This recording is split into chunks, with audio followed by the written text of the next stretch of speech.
तो पिछले क्लास में बच्चों नन्हो मुन्नो क्या क्या पढ़े थे? संसाधन के बारे में। अभी संसाधन चैप्टर ही आपका चल रहा है, तो उसमें संसाधनों का वर्गीकरण के बारे में पिछले क्लास में क्या किए थे? अध्ययन किए थे। आज का जो टॉपिक है वो है संसाधन नियोजन। ठीक है ना? आज का जो टॉपिक है वो क्या है बच्चों? संसाधन नियोजन। कि संसाधन नियोजन होता क्या है? तो देखिए बच्चों, आपके पास खूब संसाधन है, खूब संसाधन है, और उस संसाधन का आप सही ढंग से उपयोग नहीं कर पाते हैं। मतलब क्या कि आप उसका दुरुपयोग करते हैं, तो क्या वो संसाधन नियोजन हुआ? नियोजन का मतलब क्या? सही ढंग से उपयोग करना। मतलब क्या कि जितनी आपकी आवश्यकता है, जितनी आपकी आवश्यकता है, आप उतना ही संसाधन का क्या करें? प्रयोग करें, व्यर्थ में प्रयोग ना करें। जैसे फॉर एग्जांपल देखते होंगे हमारे गांव में भी, या घर के अगल बगल में जरूर देखते होंगे कि किसी का यदि कल नहाने के लिए जाता है तो 1-2 बाल्टी से नहीं 10 बाल्टी से नहाएगा, है कि नहीं है? और कहीं कहीं पर जहां पर पानी की किल्लत है बच्चों, वहां पर देखिए कि जल 1 बाल्टी से नहा भी लेता है, कपड़ा भी साफ कर लेता है। मुंबई सब में जाइए, दिल्ली सब में जाइए, तो वहां पर क्या है? पानी की किल्लत है। राजस्थान में तो और पानी की किल्लत है। सब जगह क्या है? संसाधन एक जैसा तो नहीं है। जब सब जगह एक जैसा संसाधन नहीं है, क्योंकि पृथ्वी का रचना ही क्या है? एक जैसा है, तो क्या सभी जगह एक जैसा संसाधन मिलेगा? तो जब पृथ्वी की संरचना ही क्या है? अलग अलग है, कहीं पठार है, कहीं पहाड़ है, कहीं समतली भूमि है, कहीं रेतीली भूमि है, तो क्या आपको संसाधन क्या सभी जगह एक जैसा मिलेगा? नहीं मिलेगा। तो आपको यह देखना पड़ेगा बच्चों कि हमारे पास जो संसाधन है, क्योंकि प्रकृति प्रदत्त संसाधन होती है, और उस संसाधन का किस प्रकार से आपको क्या करना है? उपयोग करना है। ये आप पे, आपके विवेक पर निर्भर होता है कि आप कितना बुद्धिमान है कि आपके पास जो संसाधन है वो संसाधन का कैसे उपयोग करेंगे। तो संसाधन का जो विवेकपूर्ण उपयोग होता है। अब जैसे आप लोग जानते हैं कि मान के चलिए आपके फादर जैसे मोटरसाइकिल में तेल भरा करके लाते हैं, वो अपने काम से लाते हैं, लेकिन आप लोग क्या करते हैं? कुछ देर के लिए पापा अंदर गए, उधर मोटरसाइकिल लेके शुरू हो गए।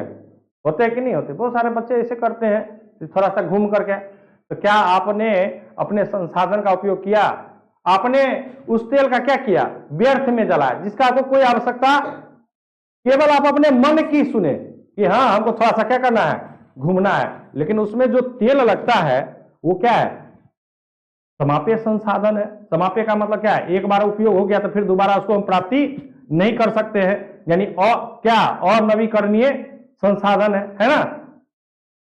तो इस प्रकार से बच्चों आप किस प्रकार से अपने संसाधन का उपयोग करते हैं, इसी के बारे में आज का जो क्या है? टॉपिक है। तो समझिएगा कि कहता क्या है?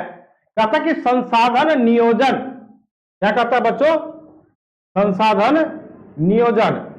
कि संसाधन नियोजन होता क्या? कहता कि संसाधनों का विवेकपूर्ण उपयोग ही संसाधन नियोजन कहलाता है। कहता कि आपके पास जो संसाधन है उस संसाधन का विवेकपूर्ण उपयोग। विवेकपूर्ण का मतलब क्या?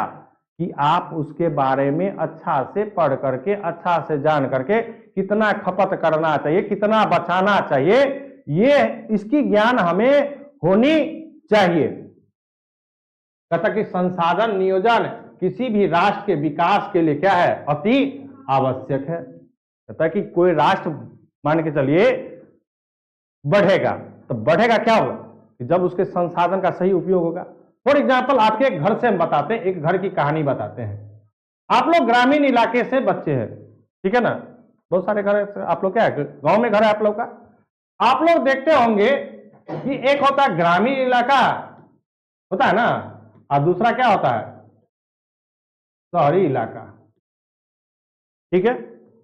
आप लोग देखते हैं कि ग्रामीण इलाका में फसल सब उग जाता है, लेकिन ग्रामीण शहर इलाका में फसल सब उग जाता है नहीं। यानी ये शहरी लोग किन पर निर्भर रहते हैं? ग्रामीण पर। देखिए इसका उपयोगिता आप देखिए, हम आपके गांव से, आपके घर से जोड़ के हम समझा रहे हैं। अब आप देखते होंगे कि शहर के लोग उतना ही खाना बनाते हैं जितना वो खाना खाते हैं, ठीक है ना। लेकिन ग्रामीण में क्या होता है कि वो जितना खाना खाते हैं उतना तो बनाते ही हैं, लेकिन अधिक बनता है। जो खाना खाया सो खाया, जो बच गया वह मवेशी के नाद में क्या होता है, चला जाता है कि नहीं है। ऐसा होता है आप लोग के साथ कि नहीं होता है? क्यों? क्योंकि वहां पर जो फसल जो उपजाते हैं ग्रामीण, उसको उसकी महत्व उतनी नहीं होती है, चलो अपना ही तो है।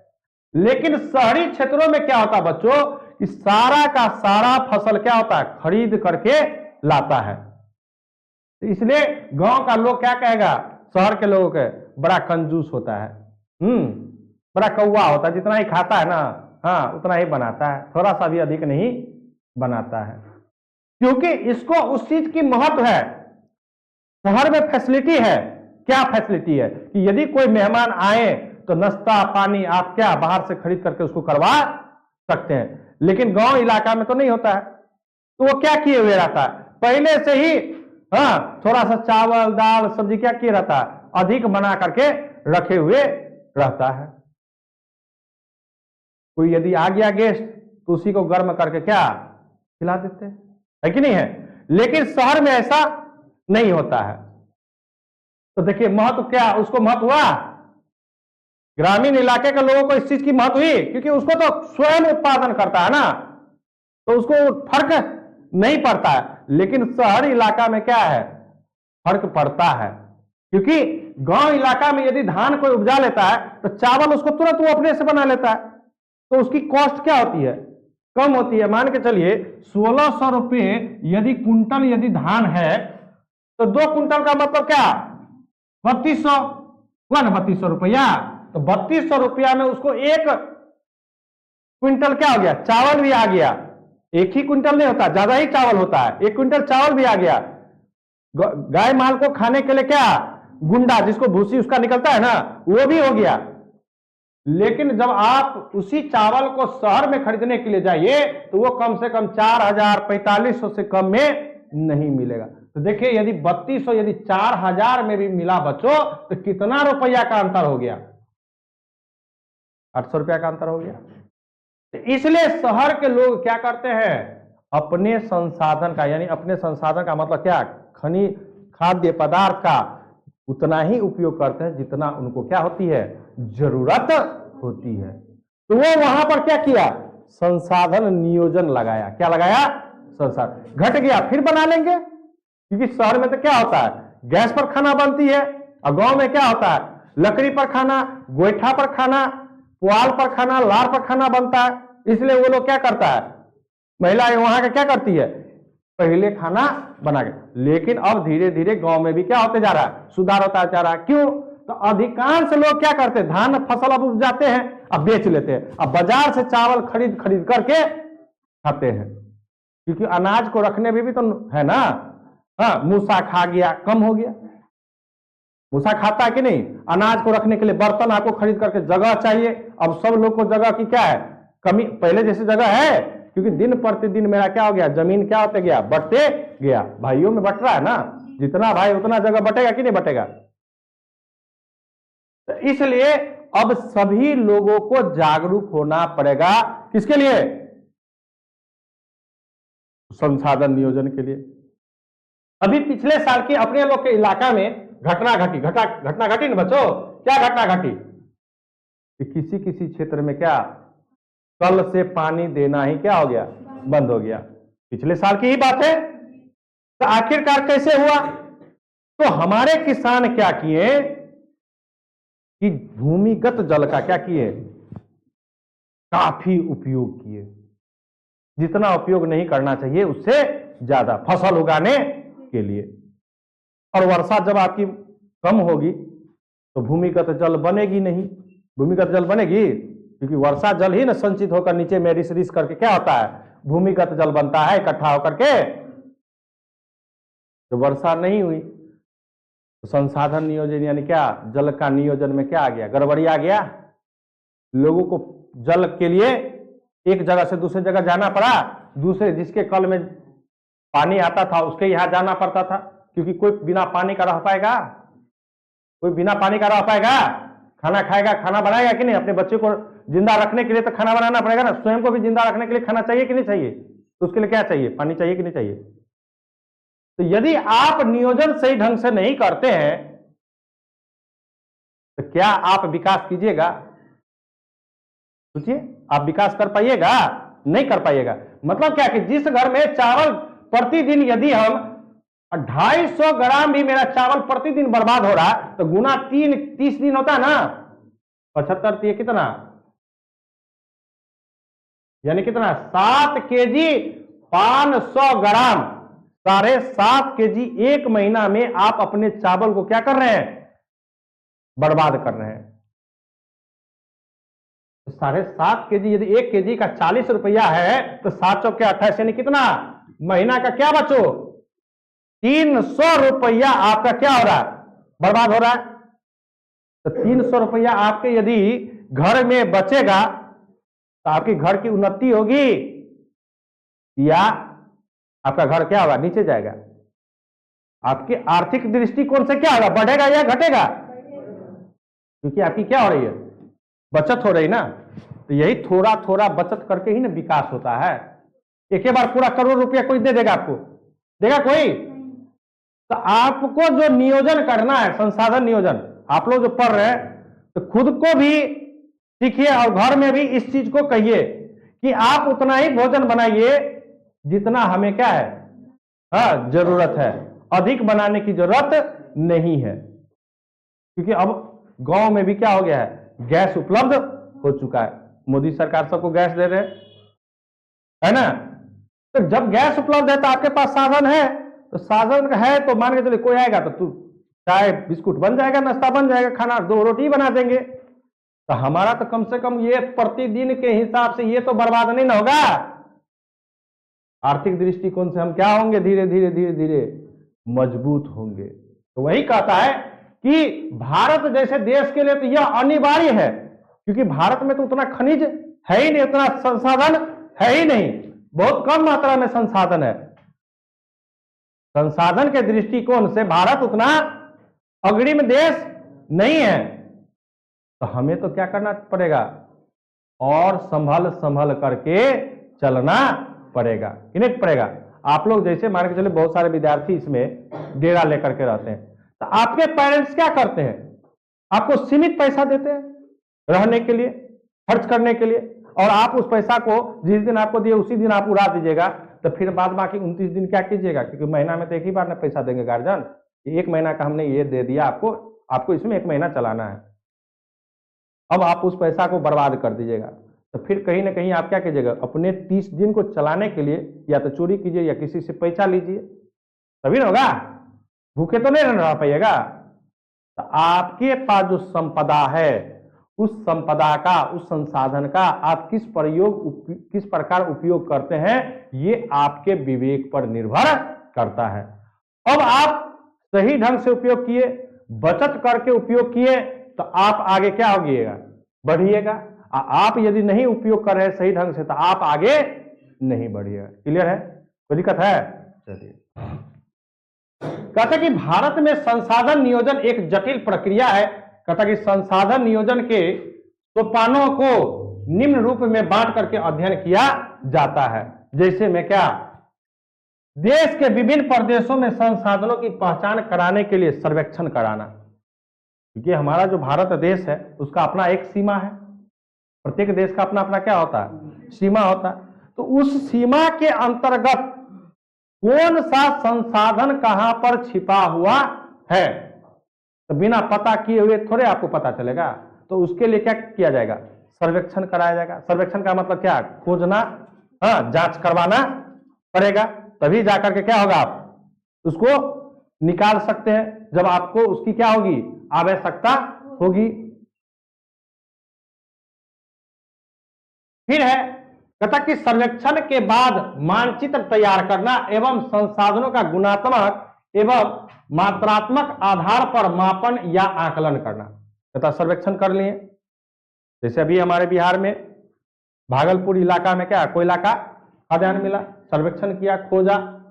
अब ये आकलन करेगा कि वहां पर कितनी मात्रा में है। अब थोड़ा होगा तो थोड़े थोड़े के लिए क्या होगा, हो देगा। सरकार तब काम तो उस पर न करेगा कि सरकार को क्या चाहिए, फायदा। तब फायदा कैसे होगा कि जब वहां पर विशाल मात्रा होगी, कम मात्रा के लिए तो सरकार नहीं जाएगा, क्योंकि उसको खोदने में ही उससे ज्यादा लागत लग जाएगा। तो खर्चा कहीं देखे हैं कि आमदनी अठन्नी या खर्चा रुपया काम करेगा कोई। आपकी आमदनी यदि 50 रुपया है तो 100 रुपया खर्चा कीजिएगा, कहां से कीजिएगा, नहीं कर पाइएगा। तो वही यहां पर है कि सरकार ये देखती कि यदि ठीक है यहां सर्वेक्षण हुआ, यहां पर मिल गया, अब जब मिल गया तो यहां पर इसकी कितनी मात्रा है, और मात्रा तो उपस्थित है, उसकी गुणात्मक कितना है, अच्छा क्वालिटी का है कि खराब क्वालिटी का। क्योंकि अच्छा क्वालिटी का तो दाम क्या होता है, ज्यादा, और खराब क्वालिटी का दाम क्या होगा, कम। तो सरकार को तो मुनाफा चाहिए, सरकार तो कोई भी काम करेगा कब, मुनाफा के लिए ना, घाटा सहने के लिए नहीं ना काम करेगा। तो वही यहाँ कहता है कि सर्वेक्षण के बाद मानचित्र, मानचित्र का मतलब क्या कि आपको दिखाना पड़ेगा कि जैसे बिहार में मिला, तो बिहार के किस क्षेत्र में मिला, उस क्षेत्र को क्या किया, सरकार घोषित कर दिया कि ये क्षेत्र क्या है आपका, कोयला का खाद्यान्न है इस क्षेत्र में।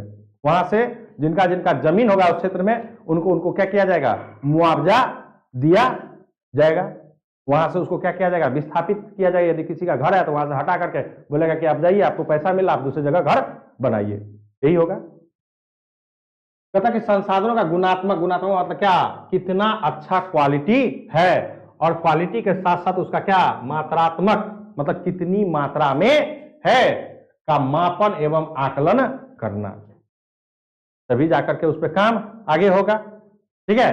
फिर तीसरा कहता है कि संसाधन विकास योजनाओं को मूर्त रूप देने के लिए उपयुक्त प्रौद्योगिकी कौशल एवं संस्थागत नियोजन के रूप में रेखा क्या करना, तैयार करना। अब जब संसाधन आपके पास पता चल गया, तब वहां पर होता क्या, ठेकेदारी, जैसे जिसको कॉन्ट्रैक्ट कहते हैं, सरकार देती है कि हमने आपको इतना में दिया, आप हमको इतना पैसा दीजिए, आप इससे क्या कीजिए, खनन कीजिए। जैसे हम लोग का रोड बनता है ना, सरकार थोड़ी आती है रोड बनाने के लिए, वो किसी को ना किसी को क्या कर देता है, कॉन्ट्रैक्ट दे देता है कि आपको इतना रोड क्या करना है, बनाना है, आप इतना पैसा में आपको इतना किलोमीटर की या इतना मीटर की दूरी का क्या करना है, रोड बनाना है।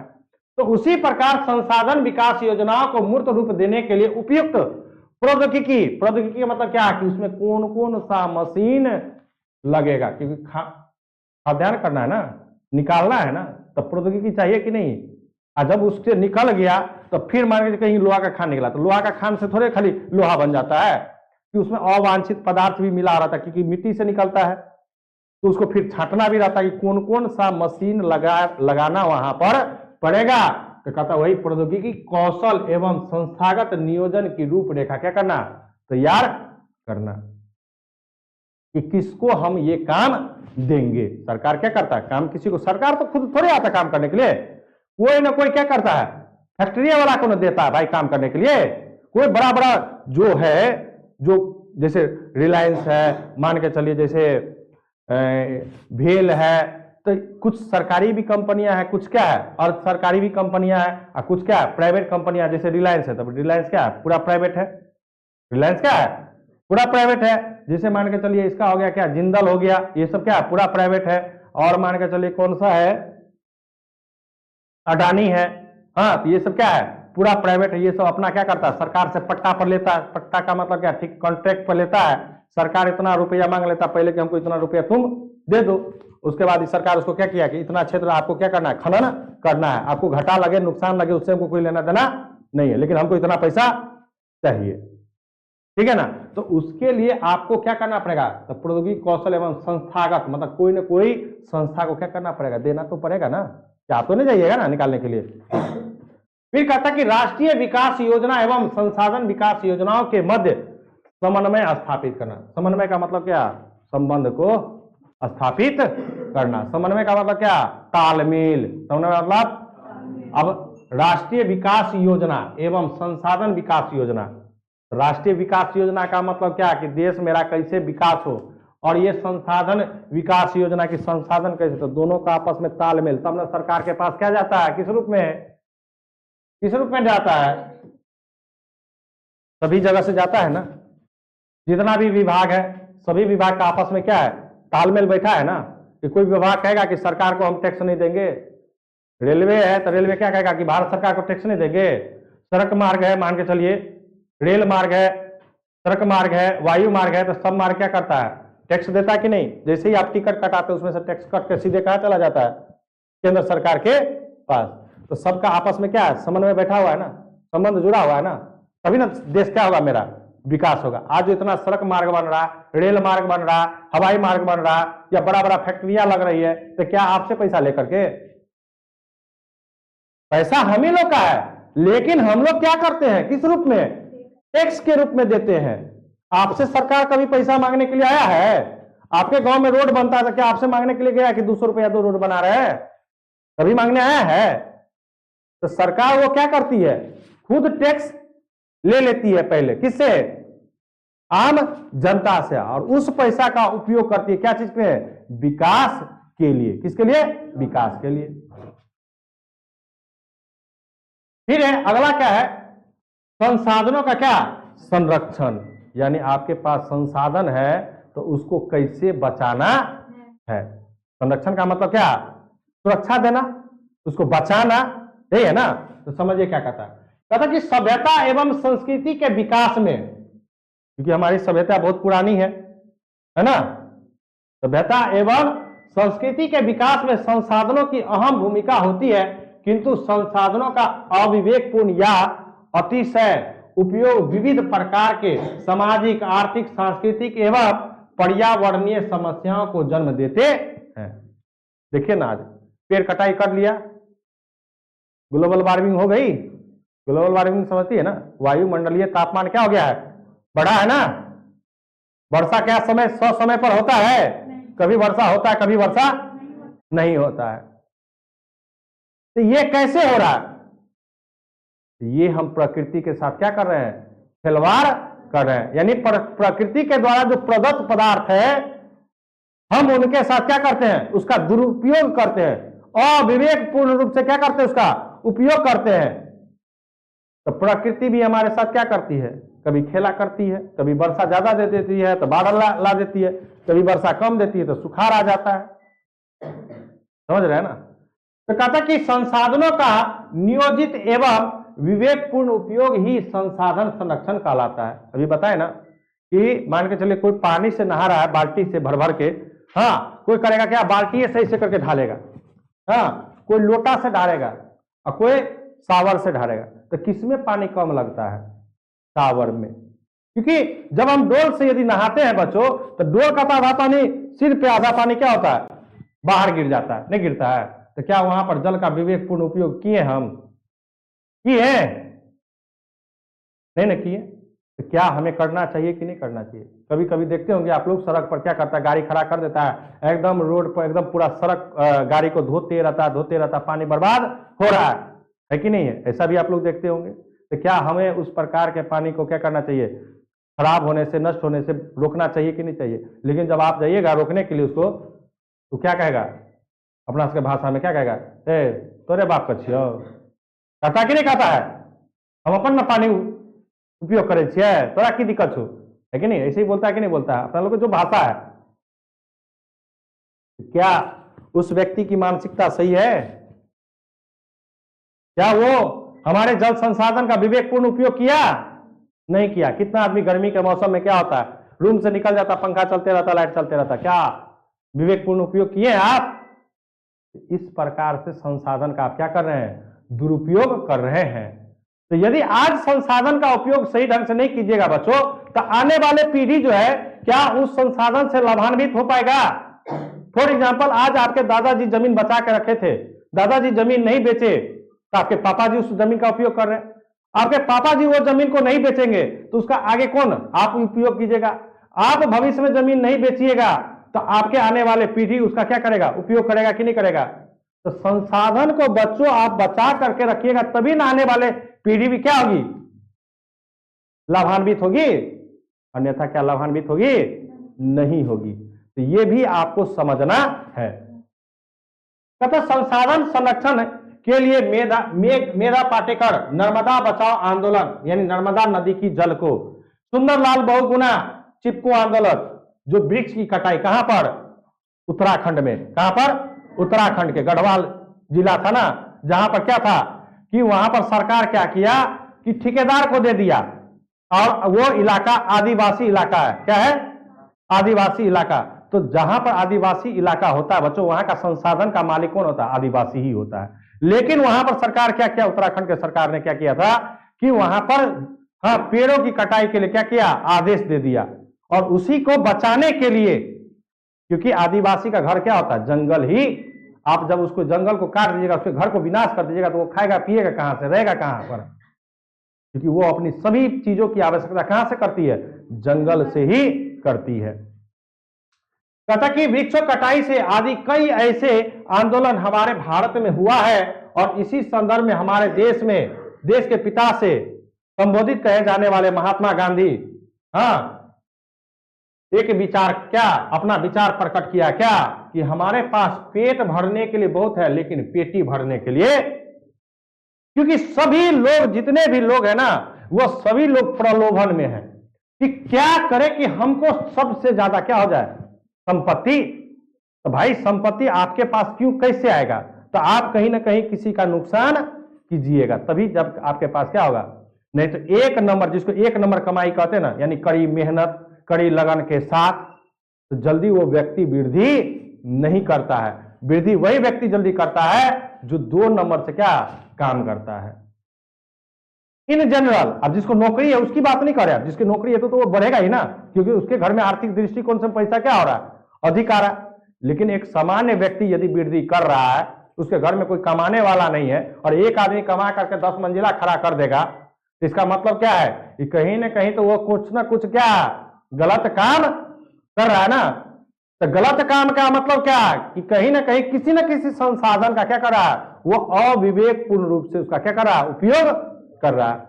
अभी हमारे बिहार में देखिए दारूबंदी है, लेकिन फिर भी क्या है, दारू लोग बेच बेच कर क्या पैसा कमाया कि नहीं कमाया? है कि नहीं है? देख रहे हैं ना, अब बच्चे भी दारू बेचते हैं। जो बच्चे के हाथों में किताब कॉपी कलम होना चाहिए था, वो बच्चा क्या अपने भविष्य को क्या किया? बर्बाद कर लिया। किसके लिए? तो दोस्त यही पेटी को क्या करने के लिए? भरने के लिए। तो ये निर्भर करता है उनके माँ बाप पर भी कि हमारे बच्चा कैसे सही लाइन पर आवे। आज हमारे बिहार में क्या हो गया, बहुत सारे बच्चे ऐसे हैं जो नशा के मामला में क्या हो रहा है? बढ़ रहा है। तो ये रहने दीजिए आज यहां तक बच्चों, फिर इसके आगे कल हम लोग क्या करेंगे? पढ़ेंगे। ठीक है, कोई दिक्कत नहीं है।